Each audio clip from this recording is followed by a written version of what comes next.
Well, I've got a very good story about my first association with Thornton, and I've been telling it and elaborating on it for so many years, I don't know how much of it is true anymore. But it's a good story, so we'll do it. I was visiting a friend of mine, a composer named Bill Flanagan, at the MacDowell colony. And one day I was sort of wandering around, and I noticed Thornton Wilder, who was in residence there, I guess. Short, balding, mustached guy. And I had brought with me in my little steamer trunk a lot of my poetry and none of my plays. I hadn't written any plays yet. I was about 21 then, 22. And gee, here's a writer. I better show him my poetry. Who was pleasant about it. And so I found Wilder and handed him, 50 poems and said, "My name is Edward Albee, these are my poems, please read them."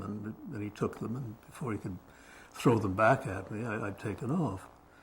And a couple of days later, he ran into me and said, "I've read these poems, Albee. I want to take you out and get you drunk."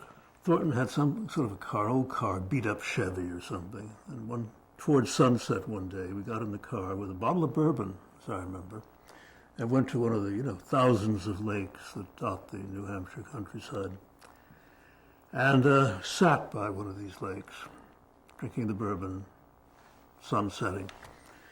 And he was discussing my poetry with me. He'd read them all. But I remember remembering, this may not be true, but I like it. I remember remembering that as he finished discussing each one of my poems, he would gently set it afloat on the surface of the lake. That's what I remember.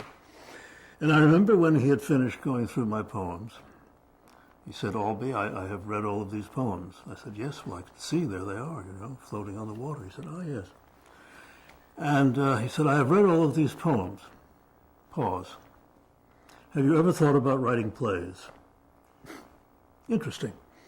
Now, I don't think that Wilder necessarily saw in my poetry the incipient playwright. I think more than likely he was trying to save poetry from me, but it interested me.